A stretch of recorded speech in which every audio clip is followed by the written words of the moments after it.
Welcome back to Speed Street. Happy Thanksgiving to you. The Thanksgiving holiday is upon us, the long weekend, whether you're celebrating Thursday, Friday, Saturday, Sunday, or a little bit of all of them. Hope it's off to a great start. Hope it's been a good one. Hope the families haven't been driving everybody too crazy. Hope everybody's staying safe, getting a lot of good food. This is one of our favorite episodes that we do on Speed Street. Conor and I did one last year on what do they call it now? Is it Blackout Wednesday? I think we talked about this last year. Is it Dranksgiving? What is the day before Thanksgiving? Well, this is indeed Blackout Wednesday. It's a novel holiday pregame. I heard of it once I was an adult. I heard that it was a thing. And if you're an Indiana person, this often takes place in a little place called Broad Ripple. And that's where I first experienced Blackout Wednesday. So yeah, a lot of friends, family are in town, and everyone wants an excuse to go out and maybe have a couple beverages, have a couple, meals together before the big meal. So that's where I feel like Blackout Wednesday has started. And if you choose to participate in that, well, we wish you all the best luck. Yes. Again, be safe, have fun. Be sure to call an Uber, have your dad or your grandpa or whoever's kind of kicking it on the lazy boy, give them a call to come get you, that sort of thing. But we have a lot of fun on this episode. Obviously, racing is wrapped up. NASCAR is in the books. IndyCar has been. Formula One wrapped up over the weekend. So we're fully into the off season, and we get to start it off on Blackout Wednesday, Thanksgiving weekend, by having a lot of fun, just doing a bunch of segments about who's cooking the best food, who do you want to sit with at the table, all that sort of stuff. But of course, you heard him already. This is Speed Street. I am Joey Mulinaro and can't do it without my man Conor Daly. How you doing, man? I saw you doing some good festivities with your lady over the weekend. How we feeling? All good, man. Everything is great. Watched a Formula One race over the weekend to officially cap off the season. But yeah, had a good weekend. Caught a little bit of the Colts Eagles action. Thanks to a friend of the show, Boston Scott. Saw him on the Saturday night before the game. It was great to catch up with him. If you haven't listened to that episode, please do. Great conversation with him. But yeah, then went out to just a quick little jaunt out to California for like 2 nights. So that was it. And but we're back now. We're back now in Indiana for quite a long time for the Thanksgiving. Until basically into December. So it's going to be a nice few weeks. You're always jaunting out to California. You got that down pat, man. You can do that in your sleep. Just show Well, these up. long distance relationships, you got to do some work. It takes some effort. So that's what we got to do. Yeah, absolutely. You mentioned it. Formula One wrapped up over the weekend. We've known for a while. Max Verstappen, again, world champion. He had that in the bag for a bit here. But what was your thoughts on the race over the weekend, and just kind of the season as a whole? And again, I mean, we've talked a lot about it on this show, the momentum and the popularity boom that Formula One is having. You feel like that's going to continue into 2023 and beyond? Yeah, it was, a cap off to their season. They had, the race looked fantastic. There's a lot of, I actually love that track. That was my last F3 podium, before kind of coming back over to the States. But yeah, it's, Formula One is powerful. They released a bunch of TV numbers, which I think, were very, very strong. I mean, we talk about that million number, right? We want to have 1 million people watching per weekend, and they pretty much did that. You know what I mean? They don't have the big one like the Indy 500 that, we really, use aggressively and works well for us. But they're definitely solid, and people are watching, and they have a huge new TV deal. I think the fact that they've now run halfway into November, they were even testing this week.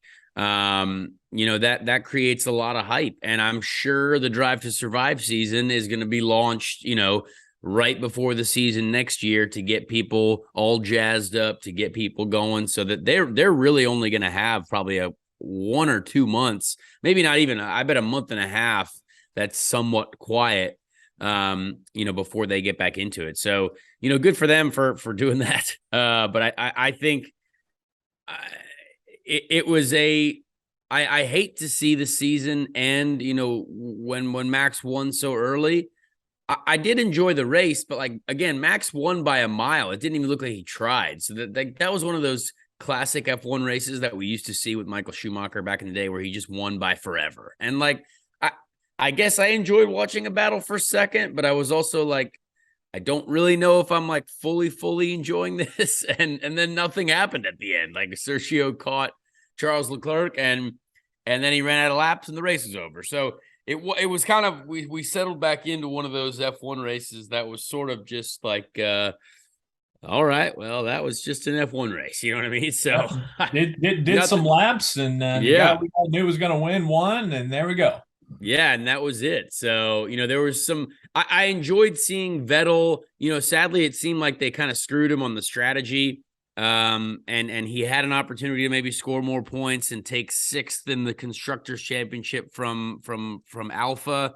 But he didn't, but he still scored the points. And to see him do donuts after the race, that was cool. Like I enjoyed seeing all those guys do some donuts. That was like, hey, let's do a little celebrating. And Vettel gave a really cool speech like after the race when he got interviewed by Jensen Button. So there was a lot of cool stuff there. But again, the electricity was 100 times higher the year before, right? It was crazy. It was chaos. And this time it was just like, all right, we decided second place in the championship. So I'm sure F1's a little bit sad about that. But it is what it is. If you're an F1, die hard. Good for you guys to get that, get that season in. You had a great season. Everyone had a great season. And I love F1 too. It was great to go to a race this year, but now we can fully focus our attention in the off season. What's going to happen? Is there going to be some news? Is there going to be more craziness in IndyCar? Who knows? We saw Jay Fry talk about we need 20 races. That would be a sweet spot. He must listen to the podcast because we talk about 20 races being the number all the time. I think 20 races is the perfect number. So now we have the off season. We can fully talk about, what's going to come next year. What kind of, who we're going to interview some more people over this off season, talk to some drivers about what the future looked like. And it's exciting. I think we're going to have as exciting of an off season as I'd say we can have. Would you agree, Joey? Yeah, I mean, I hope so. I think I mentioned momentum with Formula One, but I think again we talked about it right after the IndyCar season wrapped in September. But you just look across the field of the drivers that are a part of this series and continuing to be so and continuing to grow. I think it's a super exciting time. Going into the off season, looking ahead to 2023. Whether it's the rise of a guy like Scotty Mack. The continued presence of people like Will Power and Scott Dixon that are there. Some more guys like Marcus Ericsson, who had a big year, who continues to establish himself in the series. It's great times, and like we talked about before, the off season for us is a lot of fun because that's where we really get to stretch our legs. We really get to bust a move, and we don't have to just be reserved and talk about what happened and what's going to happen in the upcoming week. Even though we missed the racing, but it is fun to just be able to dive in this kind of stuff. You know what I mean? Hey, do a little speculation, maybe. Yeah, the speculation's great. I saw every driver got together. They all did a big dinner for Vettel. Would that ever happen in IndyCar? Would the full series? Would everybody be able to get together and send somebody off? You know what? That's actually funny. There. For those who didn't see, there was quite a social post the couple days before the Abu Dhabi race. All the drivers get together, but that's also because they actually have like a formalized like union type thing, like the Grand Prix Drivers Associations, the GPDA, like they like have a seat at the table, thankfully, which is kind of cool. And so they got everyone together for a big dinner. And honestly, it was for Vettel, yes, but like that's pretty cool that they can do that. I actually don't know if we could ever do that. Oh, I'm glad my doorbell rings. That's convenient for podcasting. I don't know who that is. But anyway, all good. I thought this dinner was really cool. Like, and again, F1 has become such a high drama series that people are immediately diving into who's standing next to who, why are these teammates standing next to each other and them not? And I'm like, are you guys serious? Like, can we not just enjoy the fact that like everyone and all the F1 fans too that I was looking at in the comments in the Instagram comments, like everyone's crying because they're so happy they see everyone together. And I'm like, honestly, I think we would do that in IndyCar, but no one would take a picture of it because they wouldn't want to see us out having a great time together. You know what I mean? So I hope that we could do that someday. I really do. But, good for F1 because, again, all those drivers who posted that photo, I guarantee it was one of their most liked photos of the year. I promise you. I guarantee that drove so much social attraction because, again, it's a cool moment. When you're doing cool stuff, put it on the internet. I know it's like kind of annoying that we live in that era, but that's how we live right now. That's it. So I was excited to see that. And it's yes, I didn't expect to see that because everyone does seem we all think that they're all very anti each other. Yeah. But it still is like that fraternity that we kind of talk about. It still is that community. If everyone, if they can all help grow the sport together, then everyone makes more money. So that's important. So what you're saying is what we need in 2023 is the field of 33 driver photo that happens every single year. But then after that, we need to have all 33, up at a booth in Envy. In downtown. Well, no. Let's maybe a Prime 47. We'll sit down at the steakhouse, get the room reserved. Maybe we'll get a little, we get some steaks for everyone. Maybe some nice, we'll do a Groupon so we can all afford it because F1 drivers make way more money than we do. Or we'll just send the bill to Colton Herta since he's the highest paid IndyCar driver now. So we'll be fine. Send it to Colton, put it on Papa Penske. I'm sure we can figure something out there. Be all right. Yeah, exactly. Papa Penske, you know how it goes. And to get into some IndyCar really quickly, Ganassi, they obviously have a seat left, right? They have what was the number 48. They're now going to have the number 11 car. Now, that was interesting because that 48 was tied to Jimmy. So does Jimmy still show up there? I don't know. But now they have the number 8, 9, 10, and 11. So good for Chip for having, now no one's upset. They can all just read the numbers right through. They're all going to be next to each other on the entry list because they do it in number order. But that's interesting. It's another, it kind of gives us a clue to what's going to happen next. That's going to be the biggest decision over the next however long it is. Is it Nicholas Latifi from F1? Is he going to do something? Is it Jimmy Johnson on the ovals? I mean, I don't know. Is it another potential F1 cast off? Or not cast off, but just someone from F1. I think that's an interesting little tidbit. So if you didn't see that, Chip and the Ganassi team now running number 8, 9, 10, and 11.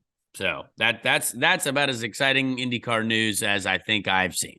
Do you think there's anybody possibly within IndyCar that could make a little hop, skip, and jump over to Chip?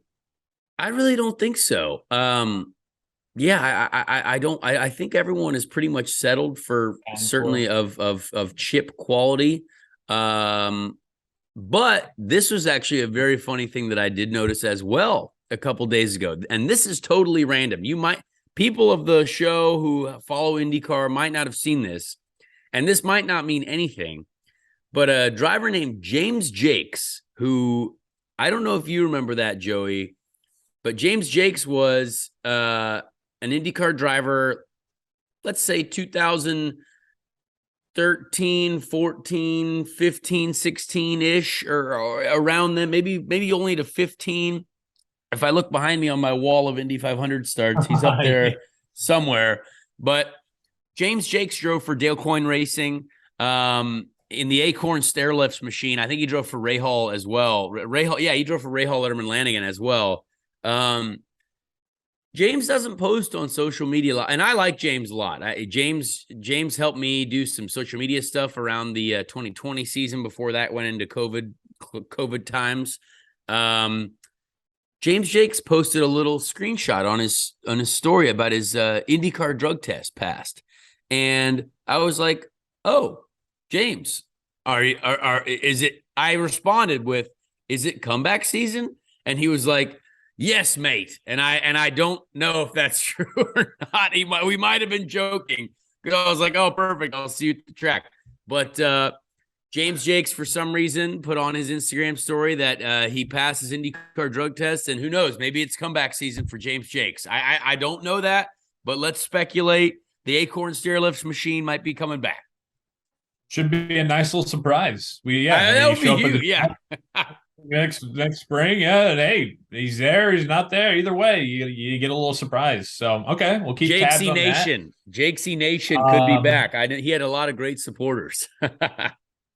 I saw, and we talked about it before the show a little bit, but saw the another kind of screenshot or photo that was tweeted out by our buddy Sage Karam Yes. of just the driver signature and it being him. And it was, definitely a little tease action going on there. Now he's still looking for a ride for the Indy 500. Could that be what he's hinting to? Is that more NASCAR that he's hinting to? What do you think? Yeah, I found that interesting. I think drivers, I mean, I've loved to, when you see your name on a contract, this is a personal story, and I think everyone feels this way as well. I mean, I'm sure you've done the same thing, Joey. When you see something and you have to put your name on there and it means a lot to you, you're like, hey, this is pretty cool. Yep. When you see that contract and you worked hard and you know that is a reward or it's the end all of like, hey, we put in the effort, we now have a deal, we're employed. Because when you put your name on that, either you're going to get paid, or if they don't pay you, there's a lawsuit and you win. So I don't know, but yeah, Sage put out that he signed a deal. And I talked to Sage a little bit at a wedding last week, 2 weeks ago, the wedding that I was at. And yeah, I do think that it's more NASCAR related. Sadly, I don't know if it's an IndyCar Indy 500 deal, because his seat was obviously taken by Stefan Wilson, which was announced last week. I guess that is IndyCar news that we can talk about. But Stefan Wilson announced that he was in the 24 car for Dry Reinbold at the Indy 500, which is great, honestly, for Stefan. He's busted his butt to be back at the Indy 500. I think that's definitely one of the guys right now that's doing as much as you can to get back in the field. So good for him, but that means that, Sage Karam's out of a ride. And I'm very curious to see, what his program is, but I think he's started to make a name for himself in that NASCAR world. And if it's a NASCAR deal, awesome. And if it's an Indy 500 deal, awesome as well. But I guess, time will tell. Yeah, definitely. Love seeing our guy out there, the Lebanese Lightning, that I dubbed him Sage Money, S Money. What was it that SK you would Money. call him? SK Money. SK Money. That was on his helmets back in the day. There you go. Yeah, hell yeah. Love seeing success for him, obviously. All right. Anything else before we want to get into this Thanksgiving extravaganza? Yeah, I don't think so. Just, we've got our IndyCar news, and I think it's time to and also I'm excited. I think we're gonna really get into some guests in December because people won't be doing anything. And we want to hear some interesting stories. We want to hear from some IndyCar drivers. We want to hear from some potentially. My goal is to somehow get a Formula One driver on. I'm going to be throwing out invites, but again, all those Formula One guys probably vacation in extreme beach locations where they don't use internet. They just use money to connect to the web. And it's things that we don't get to experience. So we'll see. But fingers crossed we get someone from the F1 realm on the show. For sure. Yeah, that'd be good. I forgot about that. December, everybody's kind of down. No excuse. No excuse not to hop on for everybody out there. All right, I want to throw one off the top. I think we did something similar to this last year, but hey, times change, taste buds change. And so this is going to be off the dome a little bit, but I just thought of it while we were talking. When we do a podium for your Thanksgiving foods, your Thanksgiving dishes, could be dessert, could be a side dish, could be the main thing, could be a drink. Podium. Ben, I want you in on this too. So, third, second, first. Let's go in that order because you go first, then it's done, and everybody only cares about the winner. Three, two, one. The Thanksgiving Podium. Conor, do you want to start or do you need me to? Yeah, let's you go first, Joey, because I want to hear where your brain goes with this because I have a few ideas, but I would like to see where your brain goes with this first. Okay. Because you're a Coming family up- guy now. You're like literally you were on the show and you have a kid. So now you have to know these things. I'm at the point where we're hosting Yeah. at my house. So that's what's happening. Wow. Big year. Yeah, exactly. All right. Third. I think you'll probably be a little bit surprised. Some people will probably hate my list, but this is my Thanksgiving. When I think Thanksgiving, this is my shit that I think. 3, mashed potatoes and gravy. All right. Disgusting. The gravy doesn't count. It's included. Those things go together, right? It's just like, it would Coke and whiskey or mac and cheese. Like those are two things. Can't Gravy, have the mac without the cheese. exactly. Mashed potatoes and gravy. Number 3, side dish. Number 2, pumpkin pie. What? My favorite Thanksgiving dessert, obviously. One of my favorite Thanksgiving dishes. When I think of Turkey Day in late November, I'm thinking of that delicious, scrumptious, orange brownish piece of warm pumpkin pie that I get to just absolutely house multiple times, not only on Thursday, but the entire weekend as well. So that's coming in second place, getting the silver, getting the next highest podium. Wow. And then number 1, the side dishes of all side dishes on this day of thanks, stuffing. Okay. All right. Big stuffing guy. There's gonna be an interesting stuffing reference later in another segment that we do, but that's impressive. Huge stuffing guy. And what's interesting is that I was not until later in my life. I'd say the first 22, 23 years, it was just like, what? I don't know, man. Are you serious? But then I got into it, and now it's just, it's half my plate. I can't have enough of it. It's so good. So no main dishes, no turkey, no ham, none of that for me. I am side dish dessert guy on Thanksgiving. So taking the checkered flag, stuffing. Now, see, I have an interesting question about stuffing. What do you consider stuffing to be best made with? Like, do people mix in other things in stuffing sometimes to mix it up, or is there like a key, is there a key starting lineup for ingredients for the stuffing that is most approved of? Right, here's the thing. I don't even know what it's okay. made. All right. It's almost like regurgitated bread and like just if you put green beans and bread and gravy together and you chewed it up and you spit it back out, that's essentially stuffing. And I'm probably making a lot of people be turned off to stuffing right now, but that's just what it is. It's just what science. it looks like. Yeah. That's Ben, fair. Is that what what do you The funny thing is I don't really like stuffing, but I love green beans. I love bread and I love gravy. So you put them all together and you think I'd like it, and I don't. So I don't know what to tell you. Put them in the blender and deep fry it. Yeah. I don't think that's the ingredients. I'm just telling you what I think it looks like. That's what I think it is too. Yeah. Like you'd think. It looks like something I'd like, but I don't. So all right. There it is. There's my top 3. And I respect that. And I'm not a chef by any means. I'm not a cook, so I don't know these things.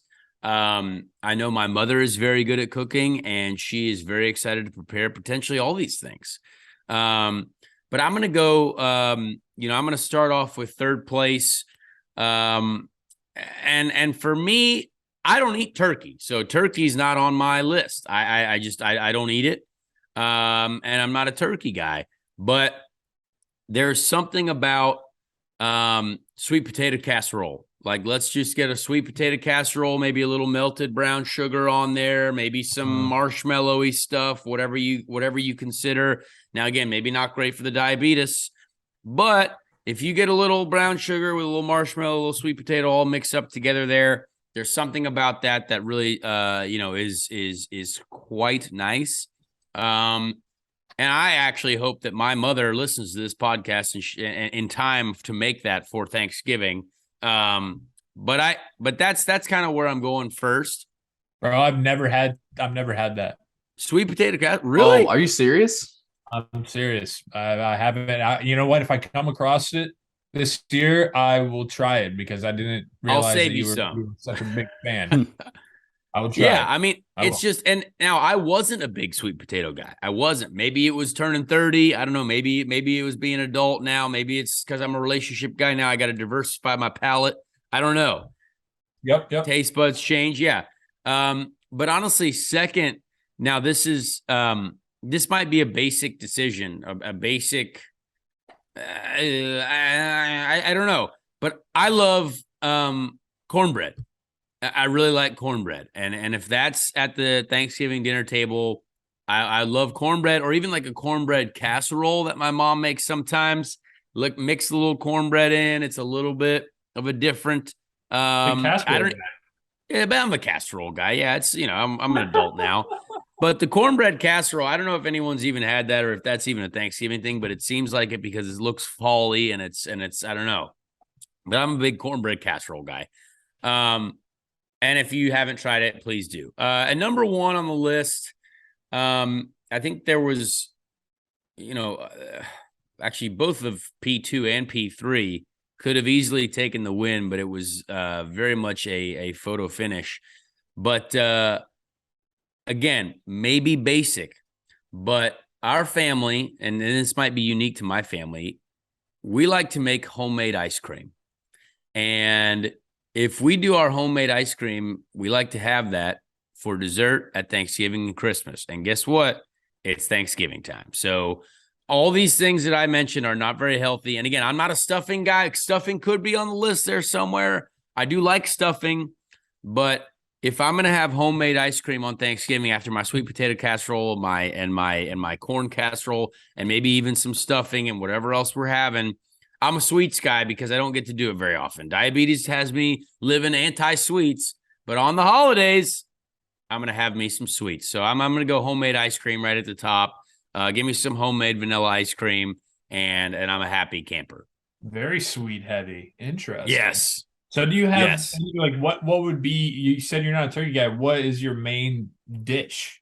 I actually have no idea. I assume my mom whips up some weird tofu display, and I'm going to eat some tofu that's been cooked with some of that stuffing, some of the corn casserole, green beans. We're going to have some green beans for sure. Maybe some of the sweet potatoes. But that's that's about it. I know it's awful. I should resign as a man, but it is what it is. This is wild, man. I don't remember this from last year. Very interesting. Yeah. Ben, let's go. I would say mine's a little unconventional because we do turkey, but we also do ham, and I don't really like turkey ham as much. So like the honey baked ham, expensive, fantastic though. I was a ham guy. Like if when I did eat meats back in the day of 2016 ish, I was a ham guy. I would go ham over turkey. So I will say that. Yeah. So number 3, this is probably my favorite side dish of anything, green bean casserole. It's creamy, it's sweet. That's probably half my plate most of the time. You get the little onion strings, but you get a little crunch on there. Freaks, I love it. Number 2, it's probably my favorite dessert, apple pie. Warm apple pie, scoop of ice cream or some Cool Whip. Easy money for me. See, apple pie just screams like summer to me, though. What? I mean, I can have no it. Way. I can have it Thanksgiving, but that's apple pie is like 4th of July having a hot dog watching a baseball game. That's orchard season. You go pick up some pumpkins, get some apple pie. Like, that's fall. What are you talking about? I mean, I can have it. I don't like it. Go on a hayride, get your apple pie. Right. Number versatile, 1, I said it before, but ham. I love ham. So ham.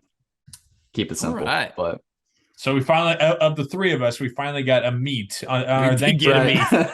No turkey. Our Thanksgiving podiums, we finally get a meat, and it did take the checkered flag though for ham. All right, very interesting. That's good. What do we want to hit next? So the next thing, I tweeted this out as well. If you follow me on the Twitters, Twitter does still exist. So for those that thought it was going to go away, it still exists, and it looks like it's doing better than ever.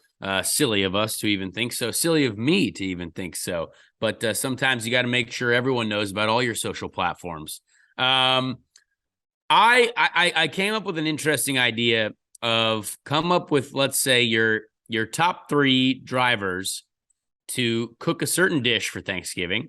But those top 3 drivers must be one driver from IndyCar, one driver from NASCAR, one driver from Formula One. And what dish would they cook at a Thanksgiving celebration? So you could really go multiple ways with this, right? Like, because Joey doesn't really know many Formula One drivers, and That's knows not a few true. NASCAR. Well, you know of them, but you don't know them personally, right?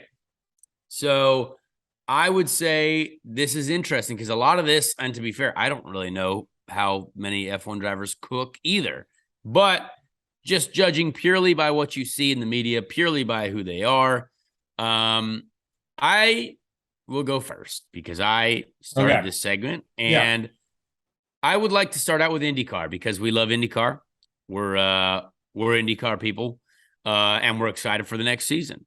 So my IndyCar driver that I would choose to cook as the most efficient and probably the most, I would say, detailed and talented cooker, I'm not going to lie, Alexander Rossi. Like Alexander Rossi, after living with Alex Rossi, he is a cook. He does cook food, and he's good at it. He's detailed. He's a perfectionist, so he wants to make sure it's right. And what I'm going to have him cook is the stuffing. Because again, there could be some multiple ingredients there. Could be some things that you got to mix in.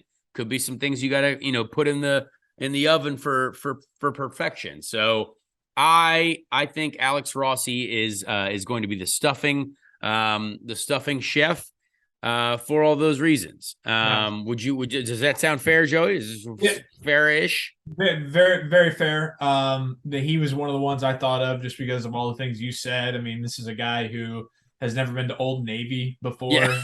So, he has a high taste, right? I mean, he's someone who really likes the finer things in life, and by just he doesn't know Marshalls exists. Right. TJ Maxx, never heard of him. Never heard of it. He's somebody who, the way he carries himself at the track, the way he carries himself when you're just hanging out with him, the way he presents himself, that it would be a very fine plate that is put together. So I do like that pick. There you go. So, all right, next up, I'm going to go with NASCAR. Now that I'm a NASCAR Cup Series competitor, I still don't know that many more NASCAR Cup drivers, but this just seems right. And again, I don't know this person at all. I've never met them at all. But I chose Martin Truex Jr. and I chose him to cook the turkey because he looks like a wilderness man. He looks like a man that could cook a turkey. Looks like one that could catch a turkey with his bare hands. That's exactly right. So he went out and wrestled the turkey and killed the turkey and then brought it to the air fryer or whatever, however they do it. So Martin Truex Jr. is going to be cooking my turkey. I mean, he's Bass Pro Shops guy. I mean, Tracker boats. I mean, he's the turkey guy. I see him dressed in camo at the dinner table, having a great time with the family, making sure that turkey is super dead and super cooked. So he could have been on Duck Dynasty, He could have been on Duck Dynasty. So Truex is our turkey guy. He's going to make sure the family's well fed, the family of racing drivers here. Now this is, I kind of embedded my podium of foods in with this one, but my Formula One driver I'm going with, and he just retired, but Sebastian Vettel. Sebastian Vettel is a very quiet man, right? He's not a big social media guy. He doesn't really do a lot, so we don't really know about him, but we know he's grown his hair out. We know he's got kids, so he's a dad. He's out here preparing things, and he just seems like a guy that probably knows how to do everything well because 4-time world champion. He does everything. He's fighting the good fight for everyone he can out there. And I'm going to have him cook my sweet potato casserole. I'm going to have Vettel get in there. He's going to be in the kitchen. He's going to have his hair wrapped up in a cool man bun, I'm sure. And as many people I'm sure could cook well with the man bun, Vettel's going to do it for us. And for some reason, when I thought about all the drivers on that grid, I was like, I bet Vettel can whip up a mean sweet potato casserole. Okay. That's what I'm going with. Casseroles, yeah, that seems like someone who you said he's quiet, he's kind of more reserved. He would have to be focused in on something like that, not be, carrying a conversation, looking away. That makes sense. I like it. That's good. Exactly. All right. I like it. So we went Rossi, Truex, and Vettel. Yes, those are my racing family Thanksgiving top 3.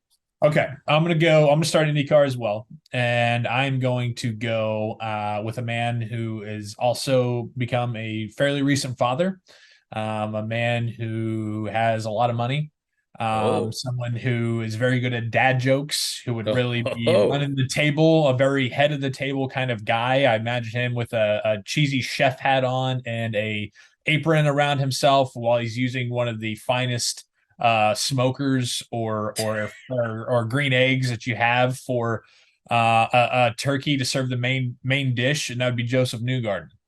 I'm gonna have old Joey Newgarden, like I said, rocking the some cheesy dad saying on it about who's the biggest turkey with 2 thumbs on the apron, and that's him. And he's doing the thing, and he brings it in on the table, and he's sitting at the head of the table, and he gives a toast, and everybody's happy because he's got so much charm, and he's the dad, right? So Joseph Newgarden for IndyCar to make the turkey. I like that. I think I've seen Joseph walk out in the rain and try to cook pizzas in a stone oven. So he can cook a very delicious pizza. And he made it, him and Brian Simpson made it with their hands. They did the dough, the sauce. So Joseph is a confirmed chef. So I do see that working. He's got to provide for his family. He's got a kid.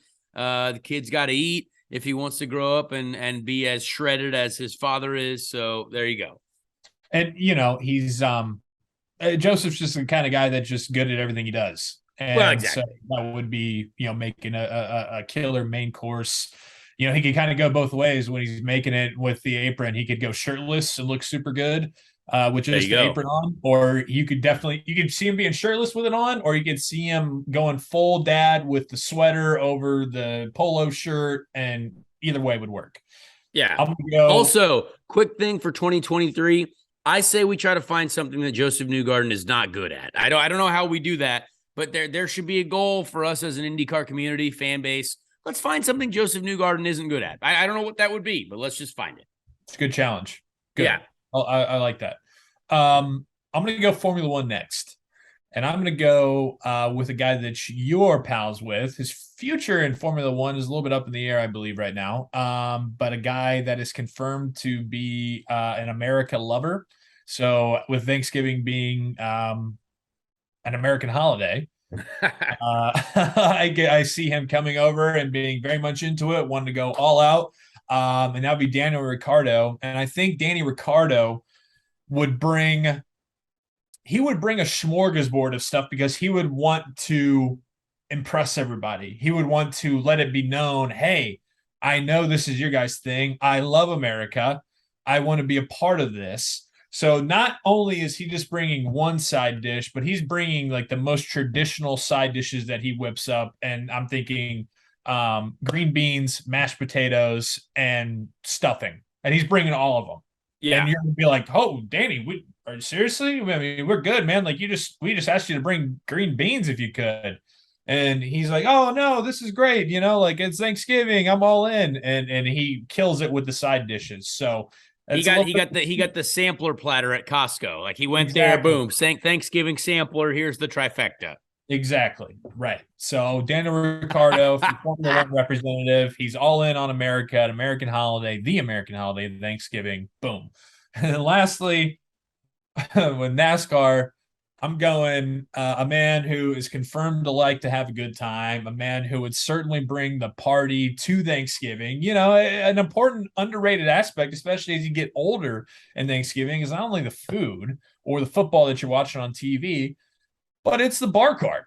Right? Yes. And so I'm having Denny Hamlin bring Oh, the ingredients for vodka Red Bulls, and you're absolutely housing those as the evening goes on later and later, and you're having a great time, all corralled around the bar after the table has been cleaned up, the turkey has been eaten, the side dishes have been put away in the fridge to have tomorrow, and Denny's just back there absolutely slinging some vodka Red Bulls, some RBVs for everybody. I love that. I respect that. We know Denny is a family man, so he's probably going to cook that whatever he needs to cook all day, turkeys and stuffings. But then you know what? Yeah, let's sling some Red Bull vodkas as well. Let's have a great time. Let's watch the Lions win a football game. Let's watch all these people play football. Who knows? So I respect that. He's got a basketball court in his house, so I'm sure he's very, very entertaining after the food is over. Let's go in and get some fitness on. But every time you make a 3-pointer, you do a shot. So who knows? Maybe that's the vibe in that house. Maybe Michael Jordan shows up, Exactly. I mean, and he the brings things those, are endless. He brings those like 2-foot long cigars. And so all of a sudden you're having Red Bull vodkas and 2-foot long cigars with Michael Jordan and Denny Hamlin. Thanksgiving stogies for the boys. Yeah. Come on. I respect that. Lay it on us. All right. I kind of went. I'm gonna start with IndyCar. Scott Dixon seems like maybe he's making the turkey, maybe he's making one thing, but I could just see him being a great host. He's dressing up the house. He's got the fireplace on. He's walking around with the sweater. Conor, you probably know this. I can see him drinking bourbon, just walking around with the glass, checking on everybody. Big vodka guy. Vodka guy. Okay, yeah. so he's got no, actually, it's probably just high dollar wine. Wine. I can see that too. Glass of wine, walking around, making sure everybody's having a good time, being very hospitable. Swishing it around. Yeah. Maybe doing a little wine test in the corner. Who knows? So he's got that. What's that? The aerator or the thing you put the wine in and it does the he's telling you all about it. And it's to the point where you're like, would you shut the fuck up? Sonoma 2014, Yeah. Yeah, this is chosen for the thickness of the grapes. I don't know if you guys know that, but you're like, right. Next F1. So this side dish definitely doesn't make the meal, but I think it's important to have good bread, good something. You need some grain in there. A bad grain, bad bread doesn't affect the meal, but a good one definitely ups it. Pierre Gasly, being the Frenchman that he is, a good baguette, a good croissant, warm right out of the oven. I'm putting him in charge of that. Very nice. Very stylish too. I feel like he'd be a great guest to have. Just very polite and keeps himself, brings good baguette. I agree with that. Get the Frenchman in the kitchen cooking some baguettes. He's going to wear a nice sweater to Thanksgiving. He's going to respect the holiday for sure. Yes. You got to watch out for the Frenchies around your lady, though. All of a sudden he puts on that French accent and he's talking baguettes and, Yeah. Got the nice cologne on, Right. The walls are up. Yeah. Right. Finally, I have Carlos Sainz going for the dessert. It's a little unconventional for Thanksgiving, but I love flan. I don't know. Wait, you went multiple F1 drivers here? Oh shoot! Sorry, hold on. This isn't NASCAR. a top 3 wrong F1 one, drivers. I have a ton of scribbles where I was trying to change my answers. You have a list. Wrong That's one. all right. He can be our honorable mention. I got Daniel Suarez coming in with the flan because that's kind of like a Mexican Latin American. Because I love flan. A little untraditional for Thanksgiving, but if you need something sweet, something light, I think I'm bringing him in there. What? A flan? What is that? You know what flan is? It's like a custardy caramel dessert. Oh, okay. It's like flan de creme leche. brulee? No, it's literally comes in like they make it in a cup and they flip it upside down. They put it on their on a little plate, light and fluffy, kind of a custard. Got like a little brown top with some caramel on it. Got like a nice drizzle. If you listen to this episode, please tweet us pictures of flan. I love it. I don't know what it is. I thought that was like the new nickname for like filet mignon. No. It's a TikTok thing. I don't know. Right. Yeah. No, it's some high taste there, man. That's like some fine dining shit. It's not really. It's usually you get it like dining in like a Mexican restaurant, but it's like if you bring it to Thanksgiving, got to make it multicultural. Okay. All right, there you go. I respect that. Hey, I think we did a pretty good job. I mean, that's quite a spread. That's quite a diverse. I don't think we had any do-overs.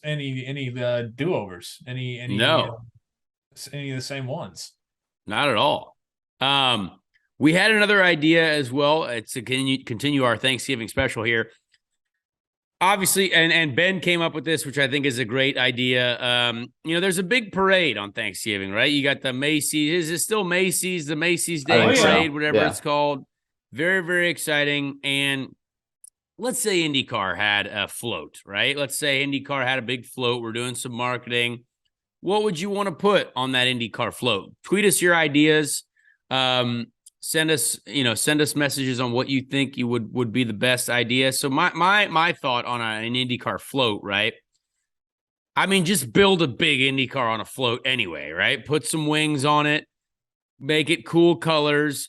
But all we need are giant video boards. Like we have a big trailer. It's a tractor trailer sized, float, right? Like a normal big float. And all it is 2 giant video boards and some people waving flags that say we're on NBC. And NBC, giant, we are on NBC, and we play a highlight video, a very quick highlight video, though, not anything crazy, but of pure raw racing sounds. The fact that we're doing 240 plus miles an hour, maybe like a little speedometer on there somewhere. And then just cool sounds. Like, just make it the most obnoxious float of all time so people talk about it. Don't make it quiet. Don't make it hey, this is our schedule scrolling down the screen. No, you'd be like explode, maybe even shoot fireworks off of it at the same time. And there's out the exhaust out the back, there's going to be fire. So you're going to be shooting fire out the whole time. And that's kind of my idea of a Thanksgiving Day parade. Big NBC flags, first race, September, first race in March. Right. And we need people waving. We need it to be crazy and just be excessive because we just want people to talk about it. So that's my idea. Love that. Yeah, I think there's a lot of good stuff going there. The idea for just a big giant IndyCar as is, because then people are like, "Oh, what is this? F1?" No, it's IndyCar. Maybe on the one of the boards that you're talking about, like you said, it's not a rundown of the schedule. It's just straight up, just a big old photo of the schedule with the NBC logos next to it and the dates of when they're racing. I'll add on. I think there needs to be a little Indy touch to it. So I don't know if that's the pagoda. I don't know if that's a yard of bricks. If that's, I don't know what that, maybe the pagoda, probably. I don't know. But I think there needs to be a touch to that. And then give me Mario Andretti as the Lee Corso, live person. You know how on each float they have Santa on the sleigh, or I just saw this year the Corn Kid from TikTok is going to be, the representative for Green Giant. He's going to be on the Green Giant. Oh my gosh. Mario Andretti, get his little sweet ass up there and have him be sipping on wine and doing the Lee Corso wave, and he's just the nice face representative for the IndyCar, obviously. But yeah, Conor, I like that idea. A lot of fireworks happening, a lot of, oh wow, a lot of that reaction. What's IndyCar? What's that? Whoa, hey now. Oh man, I like that sound. Oh, a lot of that going on, so I dig it. Perfect. Ben, did you have an idea on a float? I think you guys pretty much hit. I think the only thing you can add is a large jar of milk. Get the largest thing of milk, hand out milk samples, a little jar with the logo on it, just pump out the dairy. You throw out the little cardboard containers of milk. You just throw out those little 2%ers, just throw them out, just toss them at people. It might hit people in the face, but it doesn't matter because it's get them talking about IndyCar. Yeah. Or you can just, you have almost like a slime session from Nickelodeon. You just have one of those that just literally just burbers out milk, onto the people and a fire hose. Right. Sure, that would be fire Mario hose Andretti holding the fire hose of milk and just spraying everybody with it. Hysterical. Let's see. What about, I think one of the ones I wanted to get to was who you wouldn't want to sit next to at the Thanksgiving table. Yes. Right? Was that one of them? Yes, it was. Great idea here. Worst IndyCar driver that you could sit next to at the dinner table. And I actually went with someone that's been currently kind of just, He's a legend, but some of his Instagram posts I just don't understand. And boy. it's Elio Castroneves. I don't know if I would want to sit next to Elio at the Thanksgiving dinner table. Now, I like Elio. I had some. I mean, he's a 4-time Indy 500 champion, 3-time in some communities, and I like him as a person. But if he takes a selfie next to me and we're just trying to eat some dinner, or he could be loud, he could be boisterous. Now again, it might just and again, he would be way more famous than me as well. So then everyone's talking to him. They want to hear about his 4th win. They want to hear about Dancing with the Stars. They want to show us the Mirror Ball trophy, like all that stuff. And I'm just trying to eat my sweet potato casserole. You know what I mean? So like, I think Elio would be a tough one to sit next to, for all those reasons. And unless I see the process of him screenshotting his Maps app and posting that screenshot on Instagram, like if I get to see that process, that would be the only fun thing that I would enjoy. I mean, he's almost 50, you got to cut him some slack on the Instagram. He's trying. No, that's funny, man. I got a couple, and it's not. I like both of these guys a great deal, but for different reasons, I think they would be rough to sit next to at Thanksgiving. One would be Pato O'Ward. Yes, because Pato is a very good looking man. He will tell it to you. He's the star of the show, and all eyes would be on him. Also, he doesn't really eat bad ever at all. So his Thanksgiving plate would be like some dry salad, and he would bring like his own grilled chicken, and maybe he'd have like one deviled egg or something. And then meanwhile, I'm just housing 3 servings of stuffing and mashed potatoes and 6 rolls and 4 beers. And I'm feeling bad about my chubby face while Pato's over there just perfectly content, with a chiseled jawline, eating the most healthy Thanksgiving meal of all time. And that would be annoying because you want to stuff yourself on Thanksgiving. That's like part that makes of sense. Thing. That's why the Pilgrims came over. Yeah. Another one who consider this guy a buddy, and I think he would be a lot of fun, but that's the problem. It could get too fun. Scott McLaughlin. Oh, okay. Scott McLaughlin can drink like a fish. And if Scott McLaughlin is passing, the booze to you, hey, come on, mate. Hey, here's another one. Have another one. Come on. Hey, don't be a rooster, mate. Have another one. And all of a sudden you're in jail. You're in jail. All of a sudden you're making an ass of yourself at the dinner table with the IndyCar drivers and the IndyCar drivers' wives or girlfriends or family or whoever's around, because Scotty Mack is just laughing his ass off over there because he's been housing liquor and it's not even affecting him. And then you're just, blacked out at the table. So those would be my Scotty Mack comes to Thanksgiving, everyone's playing football, and then suddenly you're in jail. And we don't know how everyone got there, but for some reason, prison. So it could be fun, but it's just like right setting. You could get in some trouble and you could make a fool of yourself if Scotty Mack's sitting next to you. Yeah, exactly. Ben, what about you? I did have Elio. I have a couple, but I had Elio mainly because I feel like he'd be a big elbower. Like you're talking to him, he just keeps elbowing you. Like you're just trying to, scoop up something on your plate. He's just sitting there, it's like, hey man, he keeps talking to you, elbowing. You're like, just stop, personal space. Like, the elbow. I think the guy that would most likely to start a fight at the table, like argument, I'd say would be Will Power, because you set him off one thing and all of a sudden he's throwing stuff and, talking about politics and this and that. And you got the uncle on the other side that's, poking stick at him and he's just not having it. So, if we're looking for family drama, I'd go to Will.